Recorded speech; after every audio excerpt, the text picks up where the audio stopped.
Kris Jenner's empire, the kingdom she built out of glamour, money, control, and relentless ambition, has dominated Hollywood for nearly 2 decades. Behind every headline, behind every scandal that mysteriously transformed into a profitable storyline, behind every daughter meticulously shaped into a brand, there stands the figure of Kris, the mastermind, the architect, the omnipresent force pushing her family toward global domination. But power has a price, and no one saw that price more clearly than the man who watched the very beginning, the late Robert Kardashian. Hidden in the shadows of their turbulent marriage, inside pages of private diary entries shared during legal disputes and whispered about by those close to him, Robert Kardashian documented a life far different from the polished images broadcasting across the world today. These fragments, emotional, raw, sometimes devastating, offer glimpses into the early fractures of a family that would later become the most photographed on Earth. Today, we're going to walk through the rise and crumble of Kris Jenner's empire, not from the glamorized reality TV angle, but from the inside, through the lens of the man who lived the earliest chapter of this story and the painful echoes that still haunt the Kardashian dynasty. Long before the cameras, long before the business deals, Kris was a woman trying to escape the confines of a difficult childhood. Coming from a broken home, growing up fast, learning early that charm could open doors and opportunities, she carried an unresolved hunger, a drive that shifted over time into something much sharper: survival mixed with ambition. Robert Kardashian fell deeply in love with her. He admired her beauty, her energy, her ability to illuminate a room. Kris admired his kindness, his wealth, and his stability. They married young, and for a while it looked perfect. He gave her a life most could only dream of: a mansion, security, respect in elite circles, access to California's most powerful social networks. But even during their happiest years, the cracks were forming quietly, cracks Robert would later write about, often with heartbreaking sincerity. In one of the most widely referenced fragments of his private notes, Robert allegedly wrote, "I am trying to hold this family together, but sometimes I feel the woman I married is in love with the world, not with me." That line stands out not just for its sadness, but for what it foreshadows. Kris Jenner's empire was always meant to be larger than life. But the bigger she dreamed, the smaller her marriage felt. Those close to the family recall that one of the deepest wounds in Kris and Robert's marriage came from her infidelity, something Kris later admitted to herself. But the emotional aftermath was far more complex than the few sentences she once described in her memoir. Robert's diaries reportedly contained reflections filled with confusion, anger, humiliation, and fear that he was losing everything he cared about. One entry, mentioned during the 2012 legal controversy, read, "I feel betrayed in the most personal way. I don't recognize the woman I sleep next to." Another note, shared by a family insider at the time, painted an even more painful picture. "She lies even when the truth would serve her better. I don't know how to reach her anymore." Infidelity wasn't the end. It was the beginning of a long emotional erosion that neither of them could stop. Kris wanted more nightlife, more attention, more influence, more excitement. Robert wanted stability, faithfulness, a calm home, and a grounded life. Their needs were no longer aligned. The house they built together was splitting in half. When Kris and Robert divorced in 1991, Hollywood treated it like a wealthy Beverly Hills couple separating. Nothing unusual, nothing newsworthy. No one knew that this divorce would birth one of the most controversial families in modern pop culture. No one knew that this was the moment that set the tone for the Kardashian empire. After the separation, Robert Kardashian struggled emotionally. He struggled financially. And he struggled with the loss of the life he'd tried so desperately to preserve. Kris, on the other hand, plunged into a faster, wilder lifestyle. one filled with new relationships, new risks, and new dreams. Kris herself once said, "I was having so much fun I didn't think about consequences." But for Robert, the consequences were everything. He was losing his family one piece at a time, and in the middle of this chaos, he wrote something that would echo years later through tabloids, daughters' confessions, and quiet family tension. One day, the world will know the truth behind all of this. A chilling prophecy, because the world eventually did. After Robert, Kris met Bruce Jenner, an Olympic champion, a national hero, respected but fading from the public spotlight. Kris saw potential. She saw a new life, but perhaps more importantly, she saw opportunity. Bruce, later Caitlyn Jenner, has often said that Kris revived her career, shaped her into a brand, and helped her capitalize on new sources of income.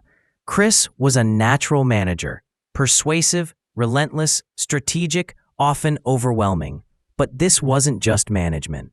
It was the foundation of a business empire rooted in celebrity culture.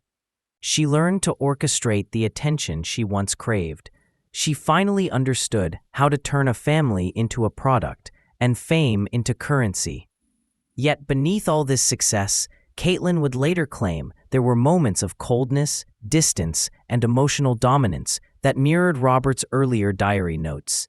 In her memoir, Caitlyn implied that Kris's need for control could suffocate the people in her life. And some of those sentiments eerily matched Robert Kardashian's writings decades earlier. By the early 2000s, long before the world knew her as the calculating momager of the most profitable family brand in reality TV history, Kris Jenner was already cultivating the reputation that would later define her. It didn't happen overnight. It wasn't born the day Keeping Up with the Kardashians premiered. The true origins of Kris's public persona, the mastermind, the negotiator, the woman who could spin pain into profit, were forming quietly during the years following her divorce from Robert Kardashian, and they came not from glamour, but from desperation, survival instincts, unresolved ambition, and a relentless craving for control. After her separation from Robert, Kris found herself in an emotional wilderness. She was no longer the adored young wife of a powerful attorney. She was no longer the socialite who could rely on her husband's wealth and status to navigate Los Angeles society. She was suddenly responsible for 4 children, at a time when her personal identity was unstable and her financial situation wasn't as secure as the world later assumed. That fear, the fear of losing relevance, comfort, and control, became a defining force in her life. Insiders say it was during these years that Kris's personality sharpened. She became more assertive, more strategic, more willing to take risks, and more determined to never depend on a man again. People close to Kris at the time have described her as wired for opportunity, someone who couldn't sit still, who always had her mind on the next step, the next connection, the next possibility. She was learning, through both struggle and instinct, that the currency of the modern world wasn't simply money. It was visibility, attention, public recognition. If people knew your name, you held power. And if they remembered your name, you could convert that recognition into something far more valuable: influence. This mindset grew even stronger when Kris met Bruce Jenner. Bruce was a national hero who still carried the glow of Olympic gold. But fame had faded, and Kris saw potential where others saw decline. She realized she could rebuild him, not into the athlete he once was, but into a brand. The seeds of Kris's future empire were planted in her marriage to Bruce. She managed his speaking engagements, negotiated deals, reshaped him into a modern commercial figure. It was the first time Kris understood she could create a public identity instead of inheriting one. But with this new discovery came a shifting attitude. Friends from that period claim that Kris became more image-driven, more obsessed with perception. Every social encounter became a calculation. Every introduction was an opportunity. Every appearance was a potential stepping stone. The people around her learned quickly that Kris Jenner was no longer simply navigating life, she was curating it. Yet behind the polished smile and glamorous exterior, the shadows of her first marriage still lingered. Robert Kardashian's diary entries from that time reflect a man who felt he had witnessed the early signs of this transformation long before it became public. Some of the lines referenced during the later controversy suggested that Robert believed Kris had an insatiable need to be admired, an almost compulsive relationship with attention. He wrote that she needed constant stimulation, new social circles, new experiences, new forms of validation, and that this craving often overshadowed her responsibilities at home. One alleged passage from his notes, widely reported during the legal battle, read, "She moves from one excitement to the next. If the room stops applauding, she looks for another room." Whether this line was literal or emotional, it captured something essential about Kris: her inability to stay still, her hunger for upward momentum, and her refusal to be confined by a predictable life. And while these traits would eventually make her one of the most powerful female figures in modern entertainment, they also caused tension, insecurity, and emotional distance in her relationships. During these pre-KWAT-TK years, Kris began slowly forging her public persona, the woman who could turn chaos into opportunity. She was learning how to spin narratives subtly, how to present certain details while burying others, how to look composed even when life was unraveling behind the scenes, how to transform personal crises into talking points that kept her name circulating among the city's most influential social circles. She knew instinctively that controversy, if handled correctly, was not a liability, it was a spotlight. And this is perhaps the most crucial part of her transformation. While most people ran from scandal, Kris learned to lean into it. She didn't collapse under pressure, she metabolized it. She didn't hide from drama, she repurposed it. She understood that in the world of modern celebrity, the difference between shame and success was often nothing more than strategic timing and the right narrative. Meanwhile, Bruce Jenner's career resurgence under Kris's guidance gave her a taste of what she could achieve on a larger scale, not just for a partner, but for an entire family. She began studying the power of personal branding long before it became a mainstream concept. She analyzed how media cycles operated, how tabloids fed on conflict, how television producers hunted for unique family dynamics they could shape into entertainment. Kris wasn't just looking at the world, she was scanning it for openings. By the time her children entered their teenage years, the world was shifting toward a new era, one where reality television was beginning to dominate networks and celebrity culture was becoming less polished and more chaotic. Kris saw the trend before most did. America was tired of perfect families. They wanted rawness, dysfunction, glamour mixed with messiness, beauty combined with conflict. They wanted something aspirational but accessible. And Kris, knowingly or unknowingly, was raising a family that fit that exact mold. But Robert Kardashian's earlier concerns echoed loudly during this period. Friends said he feared what fame would do to his daughters. He worried about exploitation, about the erosion of privacy, about how the pressures of Hollywood could damage them emotionally. His notes, according to people close to him, reflected the anxiety of a father who saw the storm forming long before Kris ever imagined a television empire. One of the most haunting lines reportedly connected to Robert's reflections stated, "She wants the world, but the world is not gentle. I don't want our children to be eaten by it." It is a sentiment that feels even more powerful in hindsight. By the time the opportunity for keeping up with the Kardashians arrived, Kris Jenner's reputation was no longer just forming, it was established. She was known among friends, acquaintances, and business contacts as a force of nature, charming, persuasive, calculated, emotionally intense, sometimes overwhelming.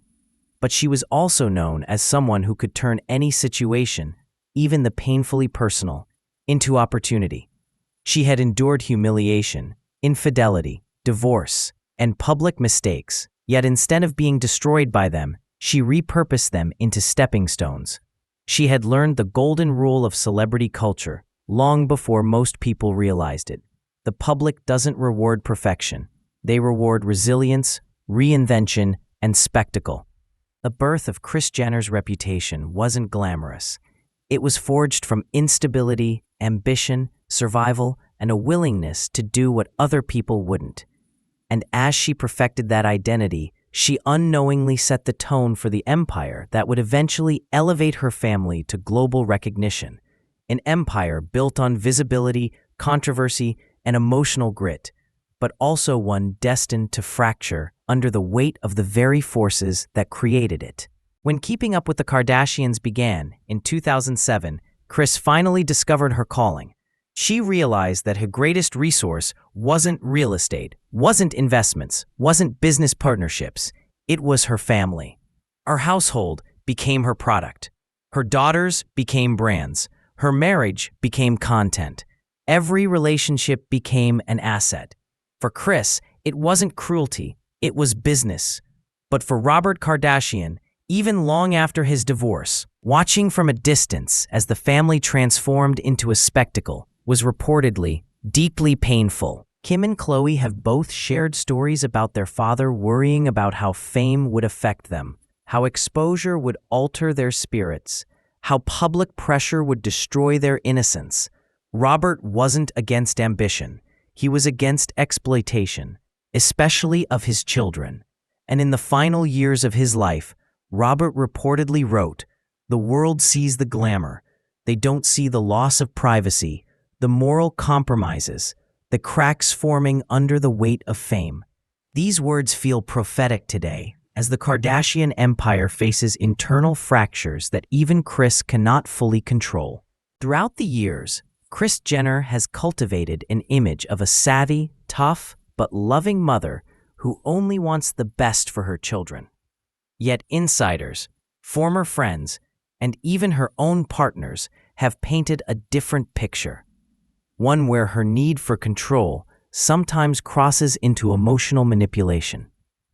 There have been allegations of pressuring her daughters into certain relationships for publicity, staging conflicts to boost ratings, pushing business deals despite personal consequences, prioritizing the Kardashian brand over emotional well-being. Some sources close to the family have said that Kris's worldview is simple.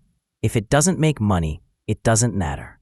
This philosophy became the backbone of the empire and the root of its darkest moments. Caitlyn Jenner, in particular, emphasized the coldness she felt near the end of their marriage. And while not everything Caitlyn claimed has been accepted as fact, the similarities to Robert's earlier emotional writings are striking. Two different partners, decades apart, describing the same emotional void. Robert Kardashian passed away in 2003, long before the Kardashian empire reached full dominance. But his diary entries resurfaced years later during a legal battle between Ellen Kardashian and Kris Jenner. At the time, Kris insisted the diaries were fabricated, exaggerated, or incomplete. Other family members stood by her. Yet, certain lines were consistent with what Robert's friends and lawyers had previously described. Some of the most disturbing entries included references to emotional instability in the home, Kris's drinking, alleged physical altercations, chaotic nights filled with yelling and fear. The children witnessing heated scenes. One reported excerpt read, "She comes home drunk and starts fights with me for no reason." Another said, "The kids hide behind me when she shouts. They don't deserve this." Again, Kris denied these phrases emphatically, but the emotional tone matched other testimonies given during the divorce. Whether every word was accurate or not, one thing became clear. The Kardashian household was never the peaceful, polished, perfect environment viewers saw on television. There were wounds buried deep beneath the glamour, wounds that shaped who the Kardashian children would eventually become. As the years passed and the Kardashian-Jenner empire grew richer and more powerful, subtle fractures began to emerge, many of them echoing the early issues Robert had tried to warn about. Kim, emotional exhaustion and desire for privacy. Kim has repeatedly said she wants a quieter life, less exposure, more meaning beyond fame. Kourtney, open rebellion. Kourtney has accused her family, and indirectly Kris, of prioritizing money over emotional health. Their brutal on-scene fights reflected deep resentment. Khloe, broken trust. Tristan scandals, surrogacy issues, self-esteem battles, all while cameras rolled. Rob, collapse under pressure. Rob Kardashian's withdrawal from the spotlight, weight issues, depression, lawsuits, is something Robert himself once feared for his sons. Caitlyn, estrangement. The collapse of Kris and Caitlyn's relationship ended in one of the most brutal Hollywood divorces in recent memory. Kylie and Kendall, lost childhood. Kris raised them inside fame's machinery, something Robert never wanted for his kids. The empire still stands, but the emotional cost is showing. Whispers grow louder. Old wounds resurface, and the power Kris once held so tightly is slipping. In the final analysis, Robert Kardashian never envisioned this life for his family. He wanted wealth, yes. He wanted comfort, but he also wanted integrity, stability, and grounded values. He once wrote, "Fame is dangerous if it replaces the things that matter." And today, seeing the empire built by Kris Jenner, one cannot help but question, has fame replaced the things that matter? The empire is powerful, influential, profitable, perhaps the most iconic in modern pop culture. Yet it is also fractured, emotionally drained, burdened by scandal, and weighed down by secrets. The world sees the glitz, but behind the scenes lies a legacy built on pain, sacrifice, and emotional casualties that cannot be reconstructed with money or cameras. Kris Jenner may be the mastermind of the Kardashian dynasty, the woman who turned scandal into opportunity and controversy into cash. But in doing so, she also created an empire standing on uneven ground, supported by fragile relationships and emotional fractures stretching back to the very beginning. Back to when Robert Kardashian was still writing in his diary, hoping the storms would pass. They never did. They only evolved. And today, the empire stands tall, but broken, powerful, but wounded, profitable, but haunted by the man who saw the cracks long before the rest of the world did.